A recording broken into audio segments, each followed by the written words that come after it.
Hi everyone, Dipanita this side and welcome to my channel.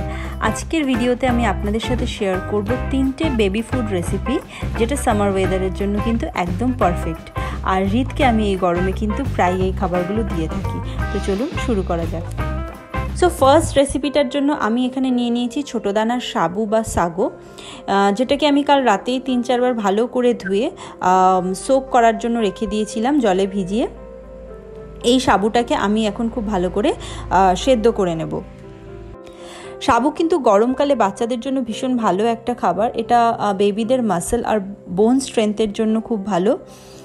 সাবু খুব easily ডাইজেস্টও হয়ে যায়, আর এটা কিন্তু বাচ্চাদের একটা ওয়েট গেইন করার জন্য ভীষণ হেল্পফুল একটা ফুড। আর তবে বেশি সাবু খাওয়াটাও ভালো না, সবসময় যে কোনো জিনিস মডারেশনে খাওয়াটাই ভালো, কারণ সাবুর মধ্যে সাবুটা বেশি খেলে ঠান্ডার একটা ধাত চলে আসতে পারে। তো সুতরাং সেই বুঝেই বাচ্চাকে সাবুটা দেওয়া উচিত।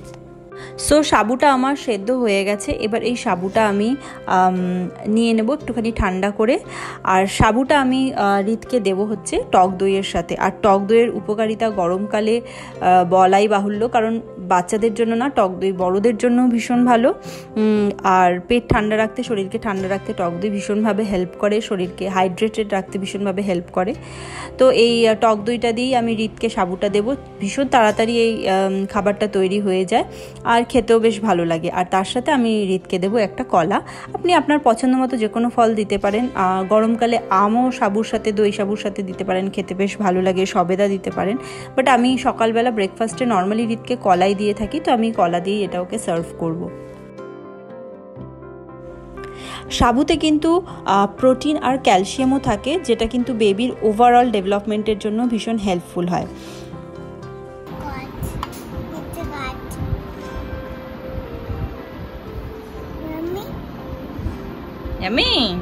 সেকেন্ড রেসিপিটার জন্য আমি এখানে নিয়ে নিয়েছি একটা বড় আম। গরমকাল পড়ে গেছে আর আম বাচ্চাকে দেবো না, এটা তো হতেই পারে না। তো সেই জন্য আমের একটা রেসিপি তো শেয়ার করতেই হতো, যেটা আমি রিতকে দিয়ে থাকি। তো সেই জন্য আমটাকে আমি এখানে ভালো করে কেটে নিয়ে আমের যে রসটা সেটা আমি স্ট্রেন করে নিচ্ছি এখানে একটা স্ট্রেনারের মধ্যে।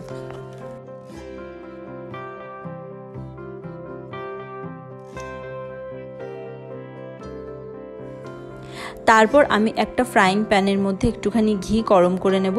ঘিটা গরম করে নেওয়ার পর আমি তাতে অ্যাড করে দিচ্ছি একটা ছোট্ট এলাচ। এলাচটা দেওয়ার পর আমি এখানে যতটা পরিমাণ রিত সুজি খায় সেই পরিমাণ সুজি আমি এটার মধ্যে অ্যাড করে নেব।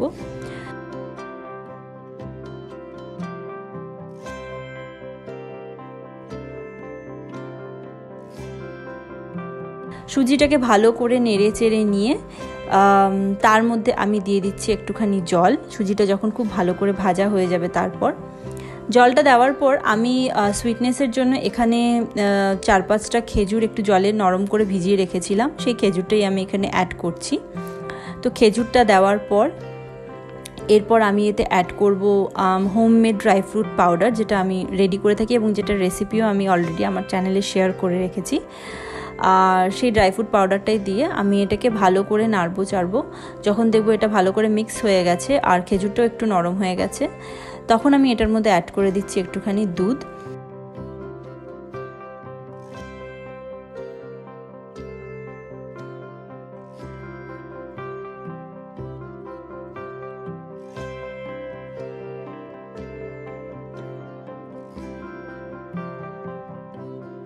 দুধটা অ্যাড করার পর আর যখন ভালো করে এটা মিক্স হয়ে যাবে, আরও একটু সফট হয়ে যাবে খেজুরগুলো, তারপর আমি এটার মধ্যে অ্যাড করে দিচ্ছি যে আম রসটা আমি যেটা ম্যাঙ্গোর যে জুসটা আমি রেডি করে রেখেছিলাম, সেই ম্যাঙ্গো জুসটা আমি এখানে অ্যাড করে দিচ্ছি।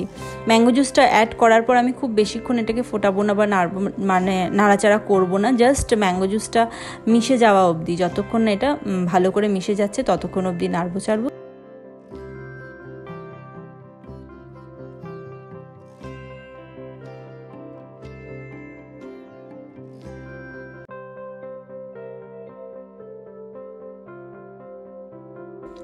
আর এই ম্যাঙ্গো দিয়ে সুজি যেটা, সেটা হৃদের প্রিপেয়ার হয়ে গেছে। আর এটার ওপর দিয়ে আমি ছোট ছোট আমের কুচি দিয়ে সার্ভ করে দেবো হৃদকে। এটা খেতে ভীষণ টেস্টফুল হয়, আর একটা হালকা হালকা আমের ফ্লেভার তো আছেই। তো এটা কিন্তু আপনি আপনার বাচ্চার জন্য অবশ্যই ট্রাই করতে পারেন।